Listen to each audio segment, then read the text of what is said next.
నాకు ఒక marine engineer గారు ఒక ఆయన తెలుసు, విశాఖపట్నంలో సుబ్బారావు గారిని. ఆయన అంటారు, సముద్రంలో మెరైన్ ఇంజనీర్లు భవించినటువంటి ప్రశాంతతకి అలవాటు పడ్డాక కోటేశ్వరరావు భూమి మీద గందరగోళం తట్టుకోలేమన్నారు ఆయన నాతో.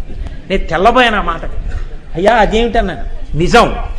ఈ కెరటాలు సముద్రపు ఒడ్డునే కోటేశ్వరరావు. ఓడలో సముద్ర మధ్యలోకి వెళ్ళిపోయిన తర్వాత మీరు ఓడ బయటికి వచ్చి నిలబడి చూస్తుంటే ఎటు చూసినా నీరే. అలాగని కదలిక లేకుండా ఉండదు. చైతన్యంతో అలా అలా అలా కదులుతున్నటువంటి సముద్రం మధ్యలో నిలబడితే ఎంత నిశ్శబ్దం.